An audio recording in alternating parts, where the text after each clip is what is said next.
Hello, welcome to the 10th day of October 2025. My name is Kurt, and this is my daily Good Life meditation, a daily live exercise that I do each and every morning about 5:30 a.m. to remember my life objectives and principles, those which are outlined in my book, Going Alone, which you can read for free at goingalone.org. I also use this time to think about the last 24 hours and how I did with any noteworthy challenges or opportunities that I met. I go over the objectives of my creed and one of the principles, and I prepare for the coming day. But first, a quick welcome to new subscribers to the channel. This is a journal video that I do every day. I do reliably 2 videos every day, at least 2. This video and then a Retiring in Japan episode, which is a daily upload relevant to my experience as a relatively new retired man. Oh, it looks like, hello, Michael. Looks like the comments are working again. I think I figured that out. I think I pushed a button yesterday that turned the comments off. I'm glad they're back.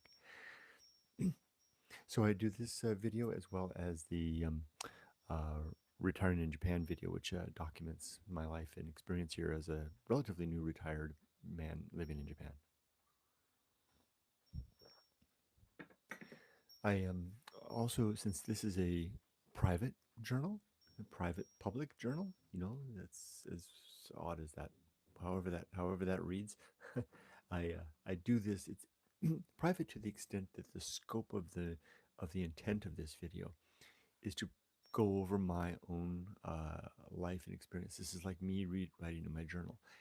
It's important that I disclaim that up front because doing so gives me the latitude to talk about anything that I want.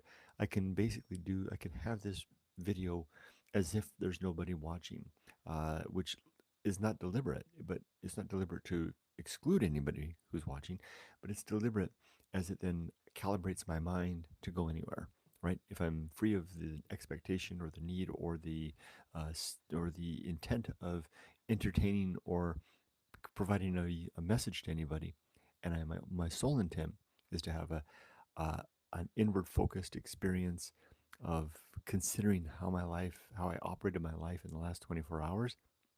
That's a powerful thing to be able to do in front of a group. So here we go. Oh, a few more things in the disclaimer. So as such, since I'm at liberty to discuss my life at will, I sometimes do talk about things that are reliably uncomfortable, make other people uncomfortable. Death being among them, the fact that I don't believe in God, another one. So I rarely talk about the latter one, but I pretty much talk about death every day. So just be forewarned, those subjects might come up. Don't worry, you're not going to hear me talk about politics or or sports or things like that. All right. And finally, big thank you to my subscribers, my members on YouTube, and my Patreon supporters. I really do appreciate your support. Okay, taking a look at my notes. In the last 24 hours, I have 2 notes. One says a full and balanced day, and the second one says situation. Now, the full and balanced day refers to, and I just started doing this yesterday. You see my little whiteboard up there that I bought this, it's a blackboard.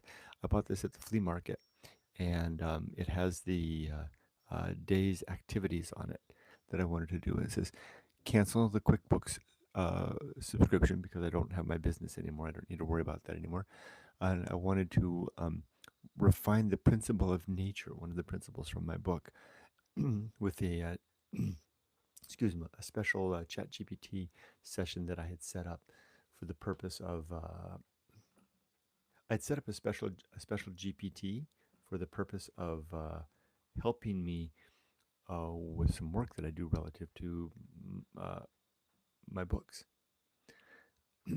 And I realized that the way I did that was, excuse me,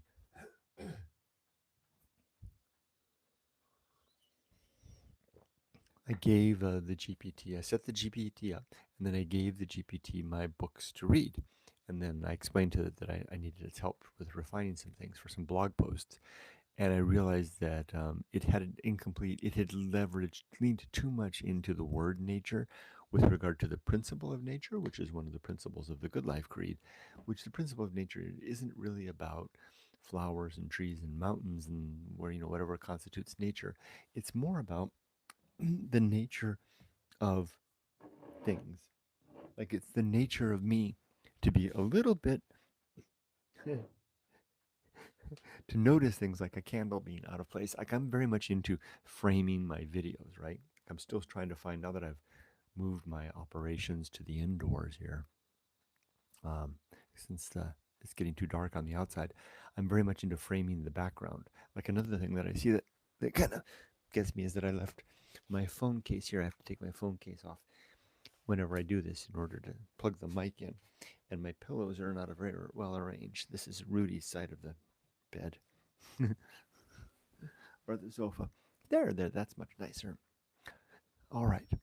So that's my nature, right? And that's what I meant by nature, the nature of things, the nature of people, and how we should behave, the nature of institutions, of activities, of anything, whatever. That's the principle of nature is all about.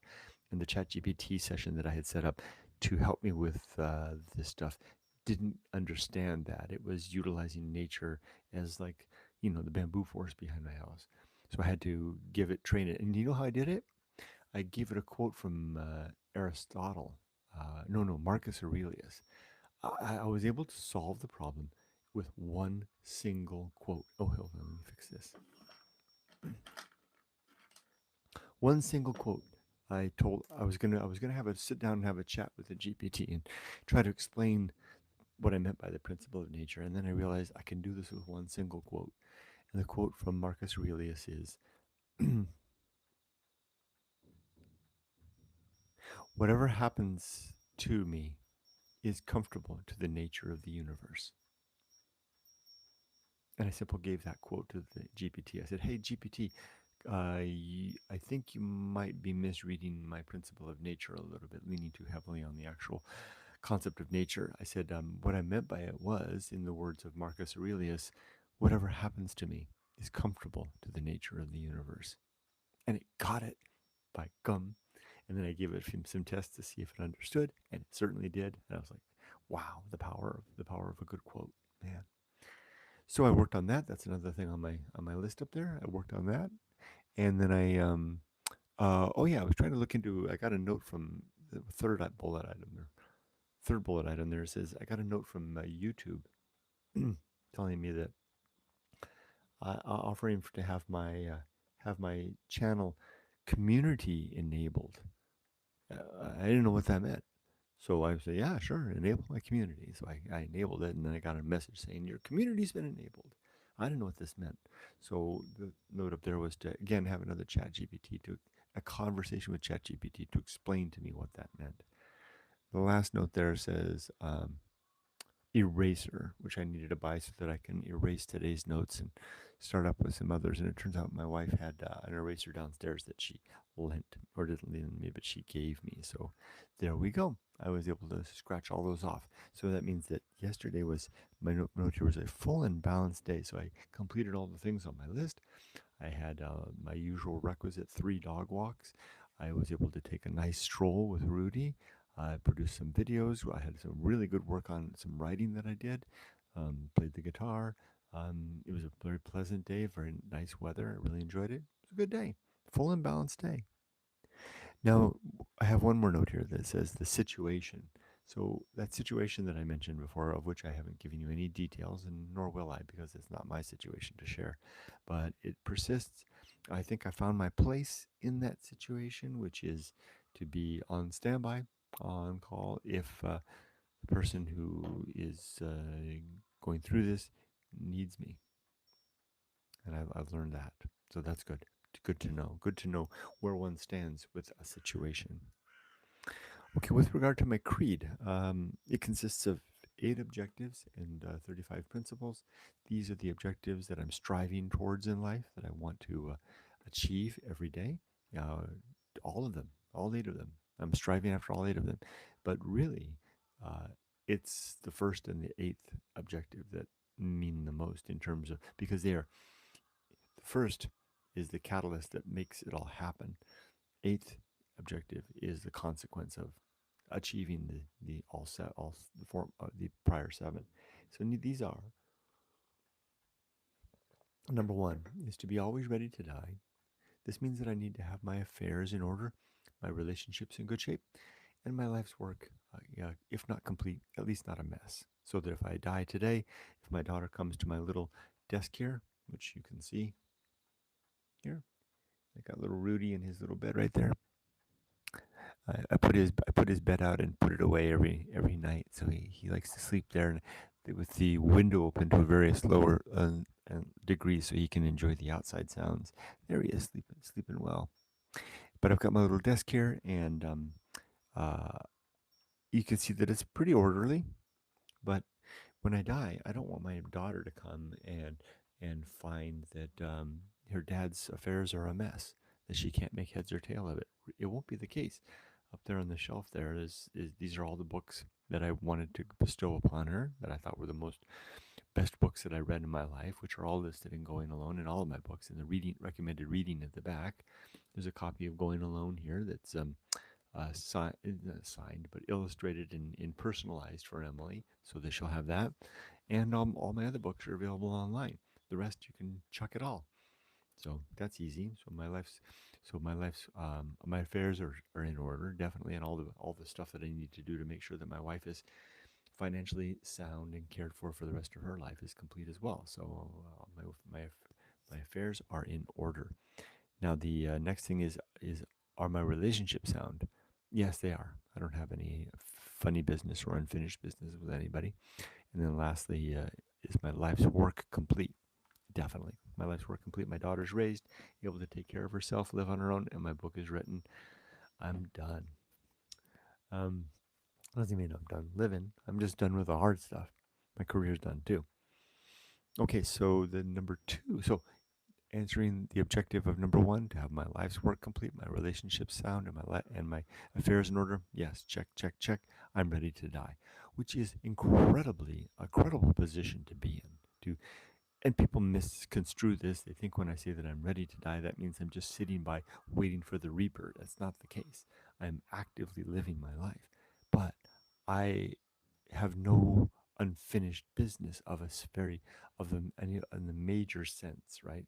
Of keeping my house in order and my relationships with the people that are close to me in good shape, and my life's work being complete, including raising my daughter. It's a subtle yet distinct difference. Being ready for death and being ready for death are two different things. Enough of objective number one. Objective number two is to make good and effective use of my time, to make sure that I'm passing the day with a good utilization of the hours that I have, that I'm not just, and there's nothing wrong with watching reruns on TV if that's what floats your boat, but that's not what floats my boat. And so I don't want to spend my time doing things that I would rather look back on and regret, unless it's just leisure for the sake of it. You need a break sometimes. Good and effective use of time, and each of us knows, or maybe we could know if we work on it, what that means for each of us. Just a second while I do this. Okay, number three is to develop and maintain good and sound life principles. That's a big one, because I don't think most of us do any of that.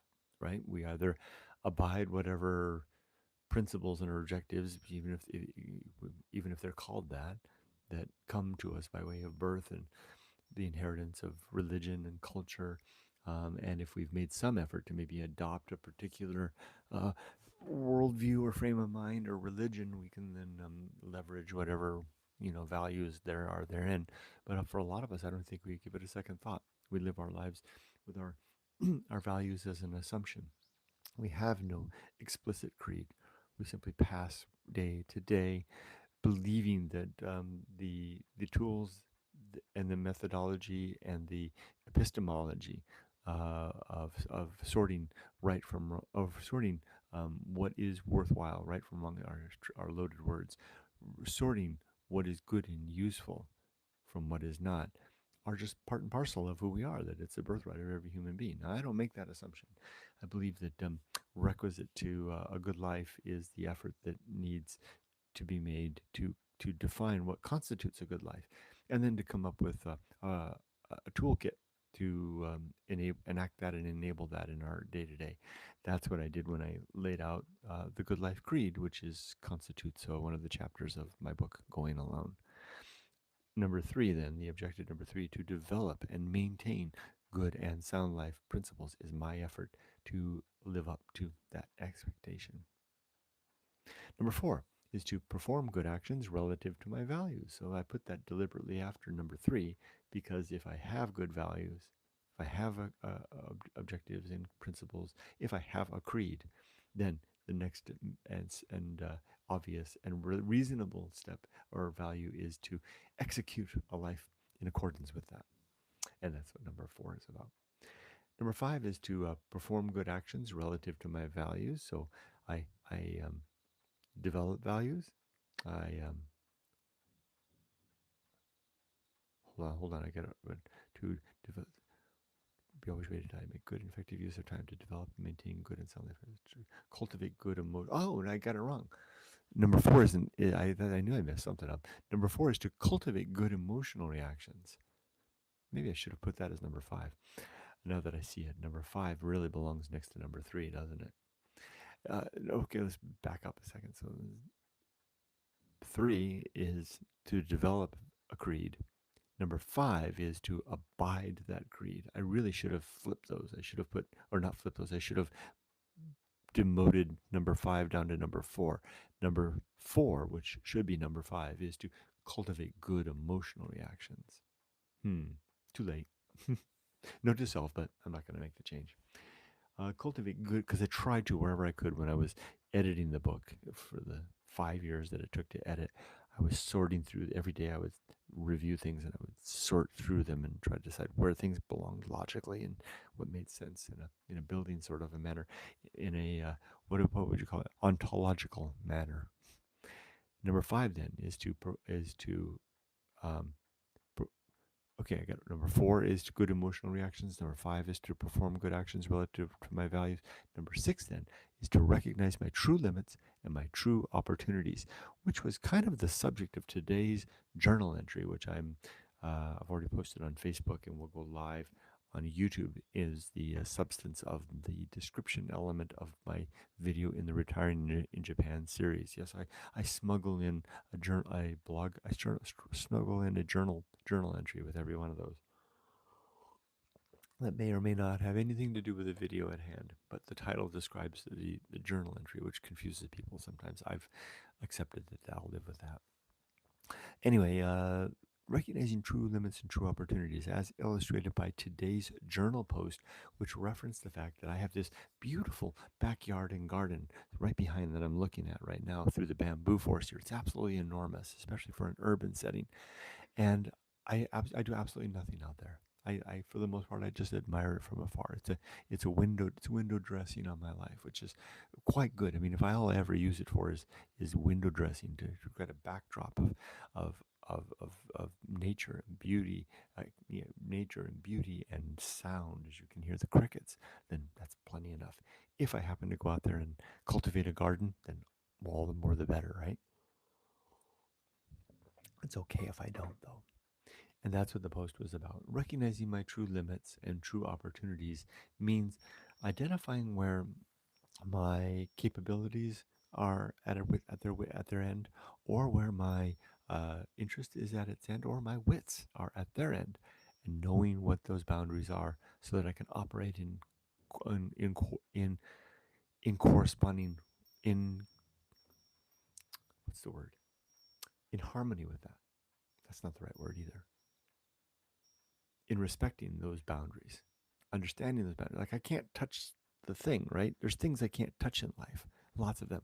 Like for some reason, even though I have this beautiful garden, even though I made the effort in early spring to lay out a 4-lane row of planting and planted plants, which yielded a beautiful harvest. I spent almost no time out there.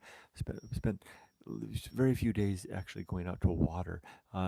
Even though the garden produced abundant vegetables, I only, begrudgingly harvested it. I left it alone, and it's been a mystery to me all summer long why I did this, because I wanted so much to have a garden and be a gardener, so to speak. Yet I didn't do that, and now I understand that for whatever reason, This was my nature for this year, this first year back in Japan. Now, maybe next year will be a bit different. Maybe I'll spend the winter time cultivating the land, or preparing the land, making the, wrestling a little bit of cultivated space back from the absolute wilds that are back there, and be in a better position to front late spring and through the summer and actually maintain a garden. We'll see. So that was number 6, is to recognize my true limits and true opportunity. Number 7 is to do just one thing at a time and do that thing slowly and deliberately and carefully. I'll give you an illustration of that. Yesterday, I took Rudy on a nice dog stroll, as I like to call them. He and I went out in his doggy cart, and we wandered around in the late afternoon, just having the best time. Oh my gosh, what is this? What everything that I would have hoped for satisfaction in a garden is fully realized when I take Rudy for a stroll in the urban setting here. I move like a ghost, like a liberated ghost through the urban landscape of busyness and hustle and bustle. And those retirees out there that the few of you that are out there that are watching will certainly recognize that distinction between, you kind of become a part of a tribe when you get into 6 months, a year into retirement. And the effects of work, the routine, the momentum, the inertia of work wears off, and you can go into the urban setting and walk like a living ghost through the landscape of the workaday world and see it with new eyes. It's a brand new experience that I didn't anticipate or realize until it's here now, and it might be a function in the fact of the very blessed circumstance of where I live. People get this idea that I live deep in the countryside, and I don't. I'm on the edge of a very urban city. The thing is that the Japanese way that they do their cities is they draw a very thick, dark line at the edge of the city and the countryside. It's not a gradual tapering off like it is in America, where the urban landscape becomes the suburban and then slowly becomes the wildlands. Here, it's very sharp, this line, and I am right on the edge of that line where I live. Literally, my backyard is the line. So people get the impression that I live in the wild, but I don't. I can walk 3 blocks down the street and I'm in the middle of the city. So this gives me easy access to all of that. Take my dog out for his stroll or walk, and I become that ghost walking through the city, stopping and seeing things and appreciating things while the world moves on around me. I feel like someone who's like to snap their fingers in one of those cinemas, and suddenly the world, the person slows down, but the world is spinning all around them. Trucks are passing by, bullet trains are whizzing, everything's happening, and I'm just sitting there at my seemingly my normal speed while everything is moving fast, taking it all in a way that I couldn't have possibly taken in when I was in amidst that maelstrom of living. Add to that the fact that I'm back in the actual setting and circumstance where I did all of that all those years. This is that place. And I walk the same streets and aisles and I'll crop near the trains and past the stores, and I even see the same people that I remember, although I see them all with new and different eyes. That um, is, I don't know how that related to objective number 7, recognition of true limits and true opportunities, but there you go.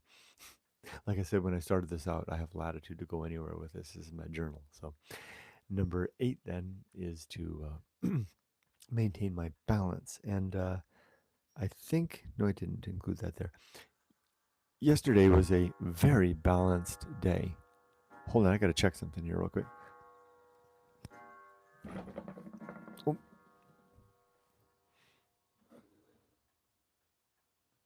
What do you know? So my clock that doesn't keep time. This clock you hear chiming is a very strange creature. It doesn't keep time, and the chime goes off when it hits the top. It always goes off at the bottom of the hour at six at the half. Excuse me, at the half hour mark. It always chimes one chime, but at the top of the mark, it'll chime any number where it doesn't correspond to whatever the number is on the dial face. And I swear to gosh, I heard once counted 13 chimes. So you can't rely on it. Now, So it doesn't keep time. It is not accurate at all. But one of the funny things about it is that, and I absolutely adore that about it. I love this clock for the very fact that it doesn't keep accurate time, and it has no idea how many chimes to do with the top of the hour. I think it's the perfect retired guy's clock. I think Tim might give me a hallelujah. it, yeah. I can see Sarah's comment. It is a rebel, and I love the fact that it's meaningless. And my wife and I will call out to one another throughout the house if we can hear it chiming at whatever time, because it goes off at whatever time is it's time. And well, a time I don't know what time, but it's time, and I don't want to get it. I don't want to ever get it fixed. But the funny thing is, this morning it was spot on. It went off. I get up at 4 a.m. and I woke up at 4 and I heard my clock. And get this, it not only did it chime at 4, but it chimed 4 times. It got both things right. It was on the hour and then it chimed on the hour. And I was just checking now because you just heard it chime. I wanted to see what time it is, and it's 6 o'clock right now. So it chimed again on the spot. I didn't count the number of chimes though, so maybe it was 6. I don't know if anybody else could count it. But suddenly, like they say, even a stop clock is right twice a day. Somehow my clock that doesn't keep time is suddenly keeping time. I don't know. I don't imagine it will keep that. I think I'm like passing, like this is like Halley's comet coming in close to the sun, every 47, 72 years, whatever it is, right? I think my clock is in its apogee. Is it apogee or perigee of its orbit with time? Okay, so that was that. Let's go. So I know. Oh, I was supposed to read the atomic principle. Hold, let me plug this in here. This here. I'll try to talk up. I'm holding my mic because I've been getting lots of complaints that my voice is low, and I think it's because it's getting dark. My window is open, and I don't want to disturb my neighbors, so I've been talking lower, and people can't hear me. But let me just put this here for a second. We're going to read the atomic principle from the book. You can read it yourself at goingalone.org, at goingalone.org. The atomic principle is on page 255 of the hardbound edition, of which I have 2 copies here. Check this out.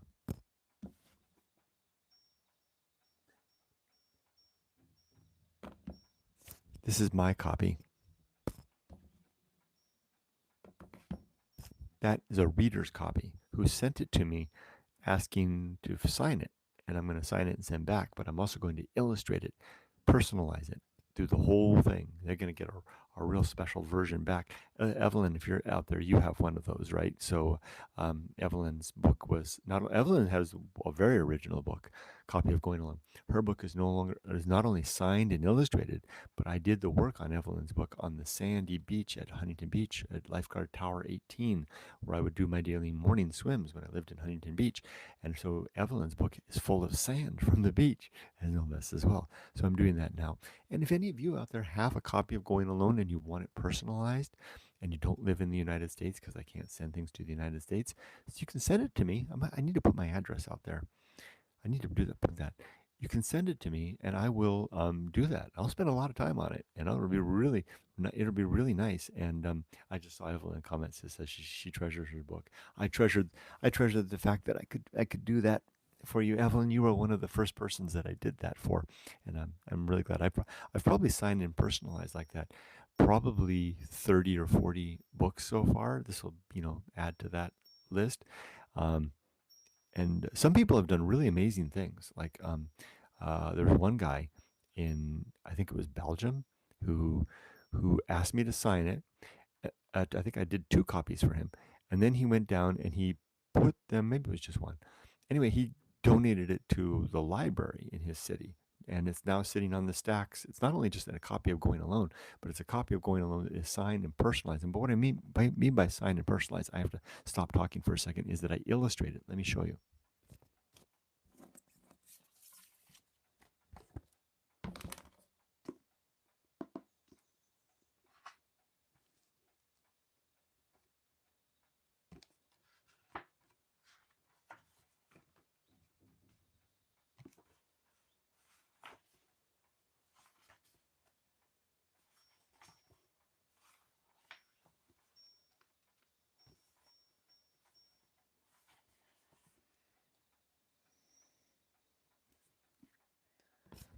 So I go through the book, and especially now, because the person that sent this to me, I know them from Discord, and they sent me a nice letter too. I know all about them and what they're doing and what their situation in life is.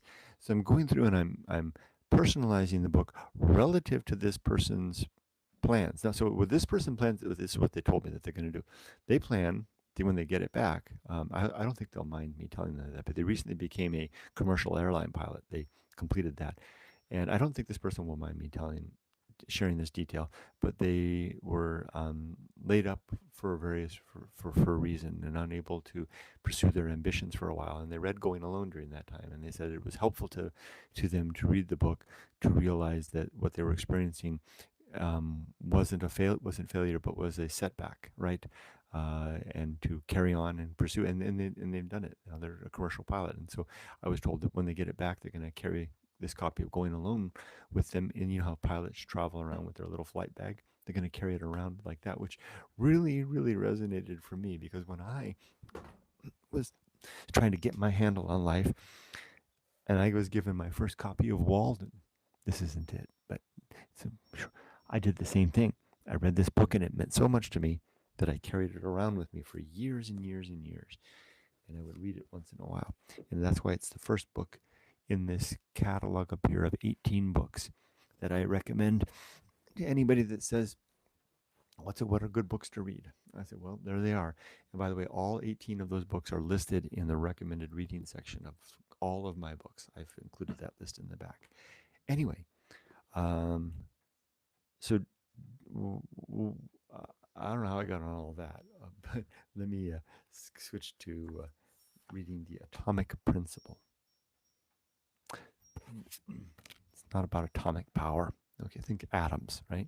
The Atomic Principle, principle number 7 on page 255 of The Good Life, 255 of Going Alone. Sub-principles, dissolution and emergence. It's real simple. Atomic Principle simply suggests that what we are, we will die, we will fade away, our molecules, our compounds will dissolve away, become atoms, etc., and then be reused elsewhere. That's the emergence part. It's that old yin and yang thing. And then I found this beautiful quote by Heraclitus that captures this. It says, Heraclitus says, "All things change to fire, and fire exhausted falls back into things." Here we go. Here's the reading. The Atomic Principle, a very short principle.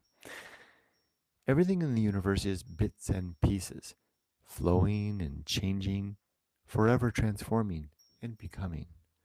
So too you and me, here for a bit, soon to pass, soon to dissolve, never again this thing once more. Evelyn will like this part. When I remember this principle, I will often pick up a handful of sand or dirt to let sift through my fingers in the blowing wind.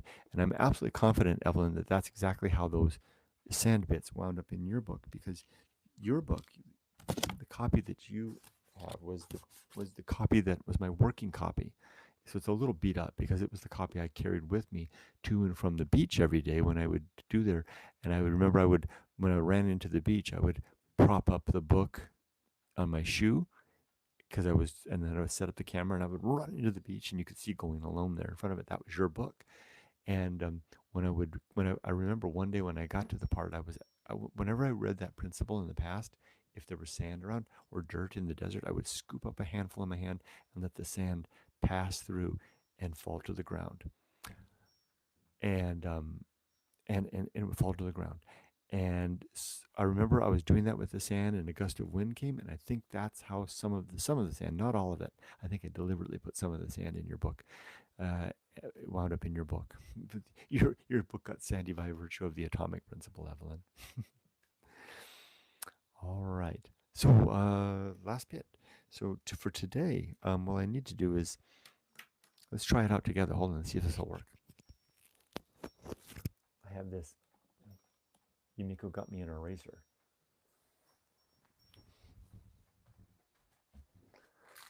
Right there.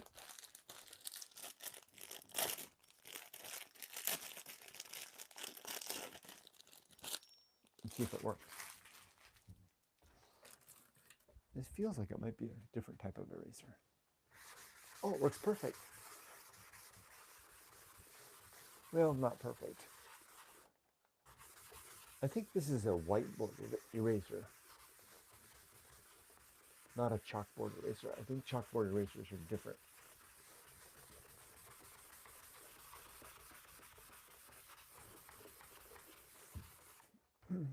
Let's find out.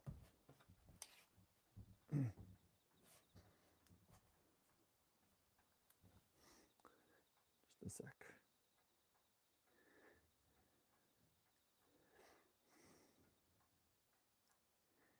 Hey there, are chalkboard erasers, and whiteboard erasers different? Hey there. Yeah, they are a bit different. So basically, chalkboard erasers are designed specifically to brush off chalk dust from traditional blackboards or green boards. They're usually made of a felt like material that really grabs onto that chalk dust. On the other hand, whiteboard erasers, or dry erase erasers, are made to wipe off dry erase marker ink from whiteboards.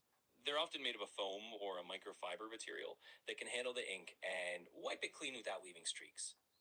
So while they serve a similar purpose, both are erasers, the materials and what they're wiping away are a bit different. Okay, what do you think this is? Does this look like a whiteboard eraser or a blackboard eraser? From what I can see, that definitely looks more like a whiteboard eraser.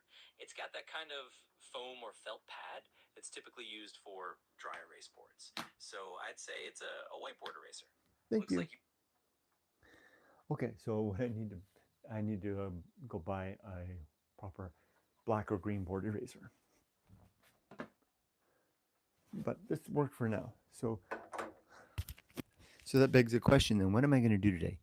I'm going to do, it's 10 October 10. So I'm going to do continue book signing.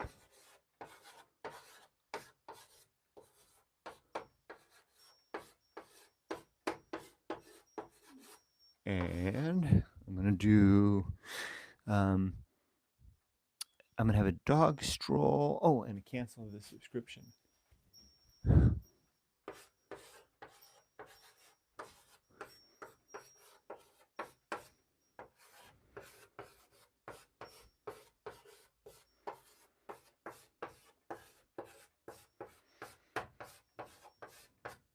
And we're going to take Ollie to the vet too.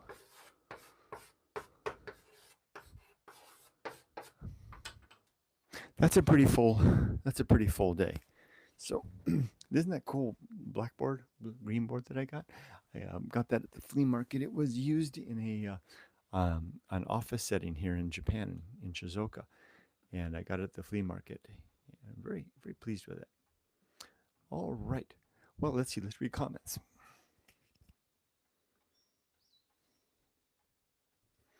Hello, Michael Littlejohn. Hello to you. Tim says, good morning. Weather for here in the UK at 9:38 p.m. is 13.1 degrees Celsius and 87% humidity. Cloudy, calm day.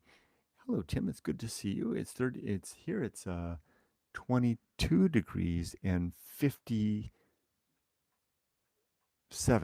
humidity. Should be a relatively nice day. We have a typhoon though on its way. Alvina says, good afternoon, good evening, everyone. To Tim, he says here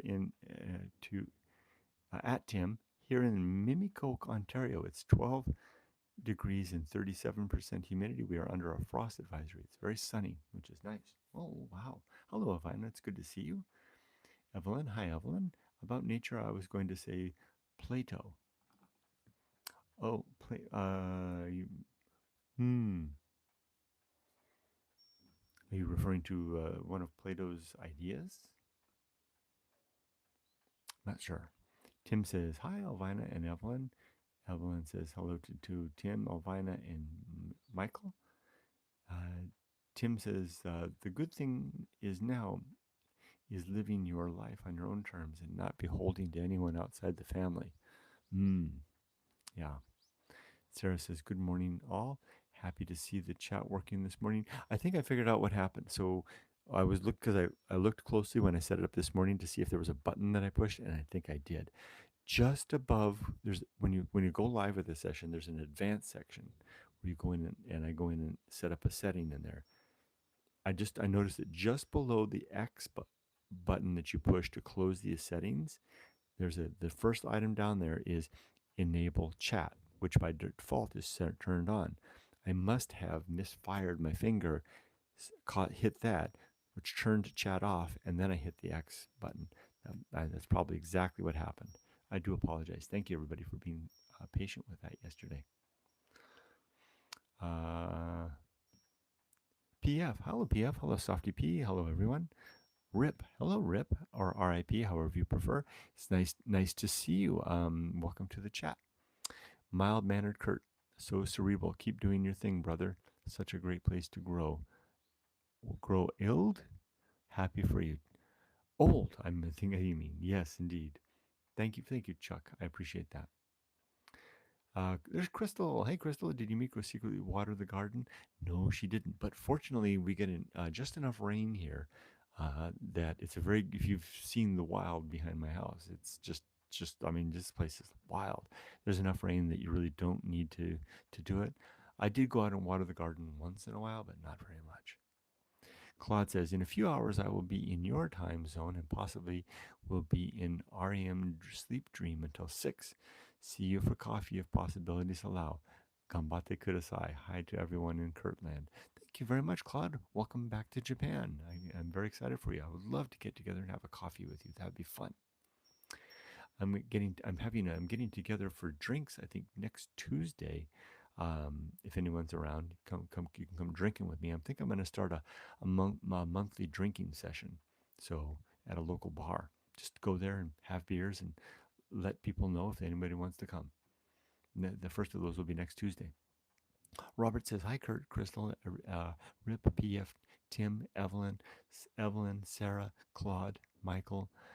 Currently 54 degrees and 33% humidity, and air QI of 19 in Napanee, Ontario, Canada. That's wonderful. And Robert, who is also known as Believe in Yourself, thank you for being so wonderful about always saying hi to everybody and recognizing everyone. I do appreciate that. And I appreciate, Robert, that you spent some time with me in my office hours yesterday. Robert dropped by near the end of my office hours and we had a nice chat. It's always good to see those of you who are here in chat in comments to actually see you and talk to you in person during my office hours. And if you're interested in joining, if you it's 10 o'clock to 10:30 a.m. Japan time in the Discord. Let me know if you have any trouble finding that. I'm available at dinnerbytheriver@gmail.com. You don't have to look very hard to find me. I'm going to make sure the link is in the description. Oh, I need to add that to the list. Okay. Add never expire Discord link. So what I'm going to do is I have a template set up for the the description section of these live videos, so I don't have to type it in. And I'm going to update that template to include a never expiring Discord invitation link, so that when people hear me say, hey, come join me in the Discord, all I have to say is check, there's a link down in the description, and people can do that. There might already be a non-expiring one, but I have to double check that it's there.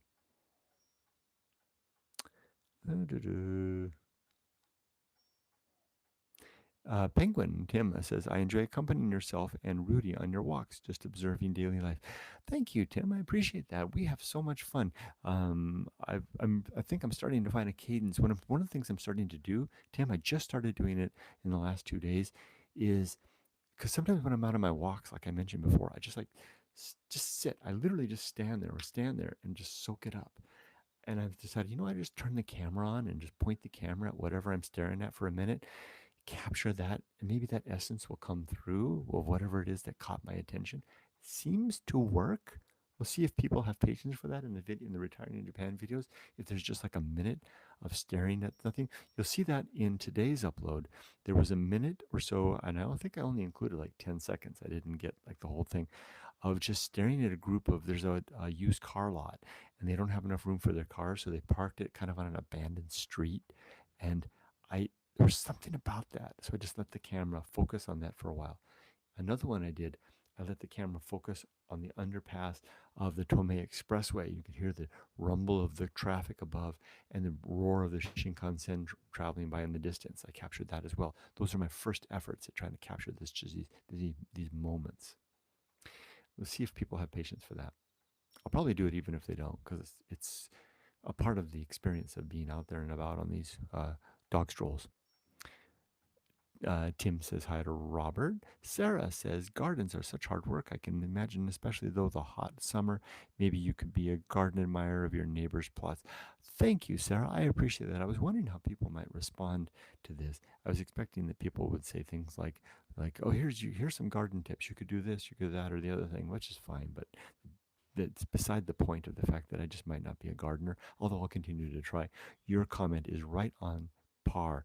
I remember Thoreau said something similar in Walden about how he had been an admirer and a surveyor of every plot of land and every garden in Concord by virtue of his walking, right? Not gardening himself, although he was a gardener, but instead admiring it, the neighbor's plots. Wow. Thank you, Sarah. You know me well. And I appreciate, well, it's not that you know me, it's this that you and I are thinking is resonating there. Sarah adds that my clock is a rebel. It certainly is. Tim says, being the garden being the garden daily pottering is a routine I try and keep up, as it's one of the true relaxations for me. Wonderful. I want to be that person, Tim. Sarah says, maybe it's a reminder to be in the present and never watch the clock. I think it is. And Evelyn says, I treasure my book. Thank you, Evelyn. Tim says, LOL, funny with clocks. I've got four clocks surrounding me, a French ormulu from 1850, English Georgian bracket clock from 1820, a German ting tang clock from 1890, and a cuckoo clock from the 1930s. Wow, if those are all sounding clocks, it might be quite a cacophony at the top and the bottom of every hour. I love it. Crystal says I have a nice illustrated copy too. Oh, well, I'm so glad that you're glad that you have your copy as well. Thank you, Crystal. I'm glad that you got an illustrated one as well. I'm being very careful not to illustrate these well, and as time goes by, I think I'm doing a better job. Tim says it does get kind of noisy each hour. Claude says, Wandering Ghost by Lafcadio Hearn is my favorite. Shikoku is featured prominently indeed. Do you know that he lived for a time right by where I live right here? He wrote a beautiful piece about swimming into the sea at the Lantern Festival to follow the lanterns out into the deep waters of Suruga Bay, which is just madness to me because that is a scary place to swim. But he did it right here in Yaizu, which is just up here around the corner. Sometimes when I go to Yaizu and I sit on the beach, I think about Lafcadio Hearn sitting there taking off his clothes and swimming into the darkness to follow the lanterns.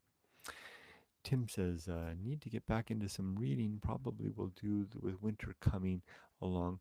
Last was the Charles Dickens novel Bleak House. Ooh. Sarah says, I love this blackboard idea. It's a good way to ensure a productive day. Yeah, because then I have this red chalk and I scratch off each one as I complete it. Tim says, I remember the blackboard erasers at school. They were usually wooden with a green felt base. Is Ollie not feeling well? Yes, Evelyn, Ollie's not feeling so well. So we're going to take him into the vet today and have a look-see. All right, everybody. Well, good timing, 49 minutes in. That gives me just enough time to get over to join my coworkers for radio exercise. Thank you all for joining me today. I'm glad that we have comments. Again, if anyone's interested in joining me at office hours, I hope to see you there. Wishing you all, everybody, the best. Be safe, but not too safe. Thank you, Robert. Take care, everybody.